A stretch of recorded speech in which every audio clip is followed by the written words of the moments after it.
on coupe propre, d'accord? La plaie, voilà, elle est nette. Et ça, quand on met dans la caisse, ça évite qu'il y ait aussi des accidents sur les fruits, quoi, hein. Une soufflette, psh, comme on l'utilise pour gonfler les pneus là.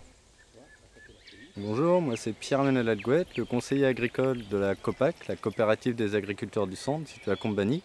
On est ici sur une parcelle d'ananas de Mabouacha, une adhérente de la coopérative, qui pratique la technique d'induction florale de l'ananas et qui nous permet de produire de l'ananas en hors saison. Ce qu'est la technique d'induction florale, c'est l'application d'un produit qui est fait pendant la saison des pluies sur l'ananas. Il n'y a pas encore de floraison, rien du tout, qui va permettre à la fleur de sortir au moment où on veut et ainsi de produire en hors saison et surtout de planifier la récolte. On planifie les traitements au moment où on veut pour pouvoir récolter en hors saison au moment où on veut.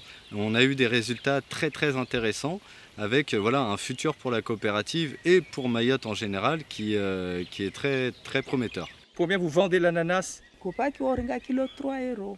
Content. Sopara marke. Safke wami hazi yangu ndrima warivingi ashtuirongolo le tif. Safke ashtuyo ija manfu ija faida ija tanafu ya maore. Lera ya nanasi rispara nanasi.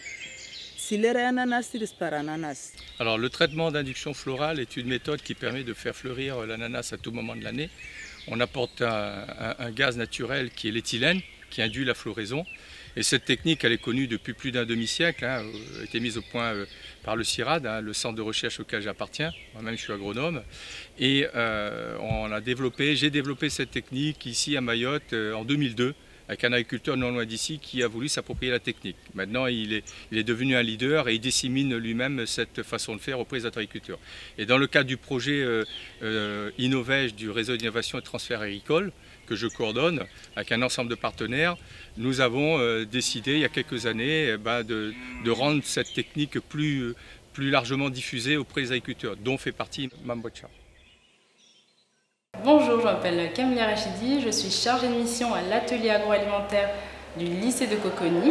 Donc ici, on transforme différentes choses, donc des jus, on fait des jus, des confitures et on abat également des poulets. Il y a plusieurs étapes pour la transformation par exemple d'un jus, de l'arrivée du produit jusqu'à le jus que vous pouvez voir ici.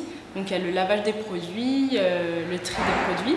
On a également la formulation où on ajoute différents éléments, du sucre, de l'eau, pour pouvoir arriver à un produit fini qu'on vend un peu partout sur l'île.